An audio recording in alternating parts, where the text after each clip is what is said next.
Assalamualaikum warahmatullahi wabarakatuh. Hai semuanya. Pada kesempatan kali ini saya, Molly dari Putria, akan membahas mengenai isu penting bagi kehidupan kita sebagai generasi yang hidup dikelilingi oleh pesatnya perkembangan teknologi, yaitu krisis identitas di era digital. Nah, isu ini tuh penting banget buat kita bahas karena krisis identitas di era digital sangat mempengaruhi siapa kita, bagaimana cara kita memandang diri sendiri, bagaimana cara kita untuk berinteraksi dengan orang lain, maupun bagaimana cara kita untuk berkembang di dunia serba online ini. Memangnya krisis identitas di era digital itu maksudnya kayak gimana sih?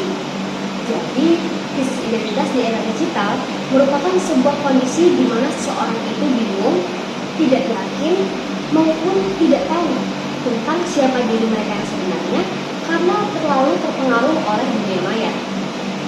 Seperti yang sering kita lihat di media sosial terkait kehidupan seseorang, seperti penampilan, karir, maupun pencapaian-pencapaian lainnya terlihat sempurna, tanpa sadar membuat standar kehidupan baru sehingga kita sering membandingkannya dengan kehidupan yang kita miliki pada saat ini.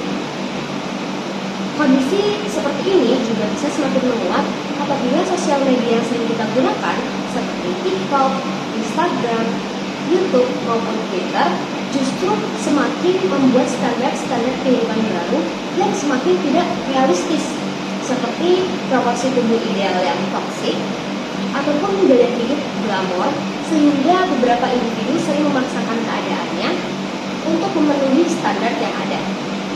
Selain itu, cara membangun identitas melalui faktor eksternal atau pengaruh luar juga mempengaruhi karena kita tidak mengetahui jati diri kita atau tidak fokus pada faktor internal yang ada dalam diri kita.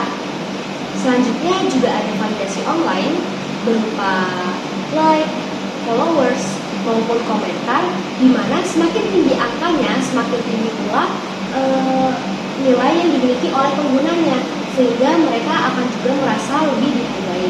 Namun hal ini juga bisa menimbulkan cyberbullying berupa komentar jahat sehingga dapat melemahkan kepercayaan diri bagi penggunanya. Dampak dari krisis identitas sendiri juga tidaklah ringan, terutama bagi generasi muda yang mudah merasakan kecemasan, stres emosional, maupun depresi yang berkepanjangan. Hal ini sering diakibatkan karena mereka suka membandingkan kehidupan mereka dengan kehidupan orang lain secara berlebihan. Karena mereka itu tidak pernah merasa cukup, takut tidak diterima oleh orang lain, sehingga berakhir dalam insecure dan kepercayaan diri yang mereka miliki bisa runtuh kapan saja. Nah, kondisi seperti ini juga bisa mempengaruhi kehidupan sosialnya karena mereka juga cenderung suka menarik diri sehingga sulit untuk membangun hubungan yang tulus. Bahkan mereka itu juga tidak ragu loh buat berpura-pura menjadi orang lain agar diterima di lingkungan yang mereka inginkan, sehingga mereka sering merasakan kesepian.